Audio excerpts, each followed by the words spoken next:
All right, let's dive right in. Today, we are pulling back the curtain on the most complex, most incredible machine we know of, your mind.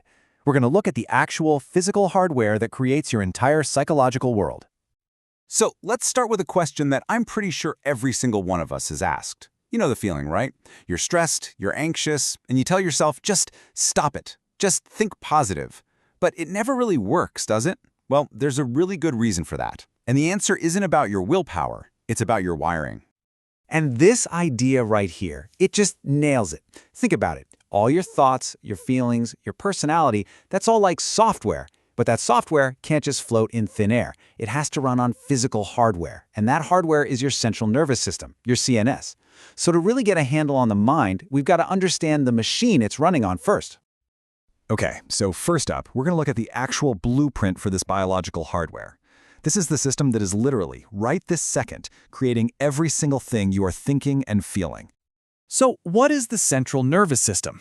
Well, it's actually pretty simple. It's just your brain and your spinal cord. That's it. But this is where the magic happens. This is the spot where the physical stuff of your body and the abstract stuff of your mind completely merge into one. It's not just a bunch of nerves. It's the engine that runs your entire consciousness. Now, here's where it gets really interesting. Your brain isn't just one big blob doing everything at once. It's much more like a team, with 3 really important players, and each one has a very, very specific job. So let's meet the team. First up, we've got the thinker. This is your prefrontal cortex, and it sits right behind your forehead. You can think of this part as the CEO of your brain. It's the logical, rational, forward-thinking part of you. So what's on the CEO's to-do list? All the big picture stuff, really. Making complicated decisions, planning for the future, and of course, self-control, that little voice that stops you from eating the whole pint of ice cream. But, and this is a huge but, when you get really stressed out, the thinker is the first part of the brain to kind of go offline. And that's when we start making impulsive choices and our judgment just goes out the window. Okay, next up on the team is the feeler. This is your limbic system, and it's tucked away deep in the middle of your brain. If the thinker is the CEO, then the feeler, well, it's the heart and soul of the company. It runs on emotion and motivation.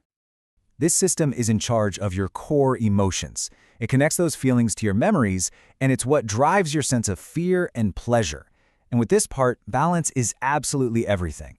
If it gets overactive, you can feel stuck in a state of anxiety, but if it's underactive, you might get that weird, disconnected, emotionally numb feeling. And last, but definitely not least, we have the oldest and honestly the most powerful member of the team, the survivor. This is your brainstem, which connects your brain down to your spinal cord. This is your ancient, automatic, built-in bodyguard. The survivor just runs in the background, taking care of all the stuff that keeps you alive without you even thinking about it. You know, breathing, your heartbeat, your sleep cycle. But its number one job is your survival response, that fight, flight, or freeze instinct. And here's the fun fact that changes everything. It is designed to act before the thinker even knows what's going on. That's why you jump out of your skin at a loud noise before you realize, oh, it was just a door slamming. The survivor is faster. Okay, so we've met the team. The thinker, the feeler, and the survivor. So how do they actually work together, moment to moment? Well, let's take a look at the lightning-fast process that creates every single psychological experience you have. Pretty much everything you experience follows this super simple 3-step flow, and it happens in milliseconds. It's incredible. First, your senses take in some information. That's the input.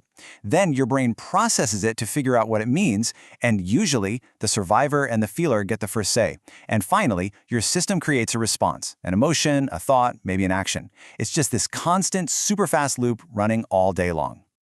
So, how does this team communicate so incredibly fast? Well, they use chemical messengers called neurotransmitters. Think of dopamine as the motivation chemical, serotonin as the mood stabilizer, norepinephrine is what makes you feel alert, and GABA is what helps you feel calm. So please remember, if you have an imbalance in these things, it doesn't mean you're flawed or weak. It just means your system is having a little trouble with its internal regulation. And that brings us to the real problem, the main conflict in our story. What happens when this beautifully tuned system is put under chronic long-term stress? Well, it doesn't just get a little tired. It actually physically rewires itself for survival mode. And you can really see the difference here. When your system is balanced, your emotions feel manageable.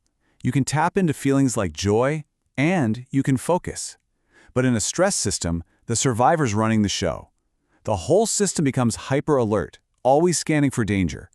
Your brain starts to prioritize survival over everything else. So joy and focus, they get pushed to the side. And eventually, to save energy, the whole system might just start to shut down. And the results of this rewiring? Well, they probably look pretty familiar. This stuff isn't just in your head. Chronic anxiety? That's a nervous system stuck in hyperalert. Emotional numbness? That's a system that has shut down to protect you. Burnout? Feeling like you're on autopilot? Your memory and focus tanking? These are all physical symptoms of biological hardware that has just been completely overwhelmed. So if that's the problem, what on earth the solution? This is where things are getting really exciting in modern psychology. We're getting a brand new user manual for the mind, one that's all about healing the hardware, not just trying to fix the software. The entire way we look at this is shifting, moving away from just focusing on our thoughts to something way more fundamental. And the new focus is this. This is so important. You can't just tell an overwhelmed nervous system to think differently. It doesn't work. That's like trying to install new software on a computer that is overheating and constantly crashing. The very first step has to be regulating the hardware, calming the system down so that the thinker can finally come back online. So, how do we do that? Well, not by forcing it. You can't fight your nervous system and win. Healing the hardware starts with giving it the things it lost when it got so stressed out. A feeling of safety, some gentle regulation, a lot of rest, and then a slow, gradual reconnection to the good things in life. If you only take one single thing away from all of this today, please let it be this. The anxiety, the numbness, the burnout, that doesn't mean you are broken. It doesn't mean you're lazy or weak. It means your biological hardware is overwhelmed, and it's doing its absolute best to protect you. So, I'll just leave you with this to think about. Knowing what you know now about your own internal hardware, what is one small thing you can do to give your nervous system a little moment of genuine safety today? Thanks so much for joining me.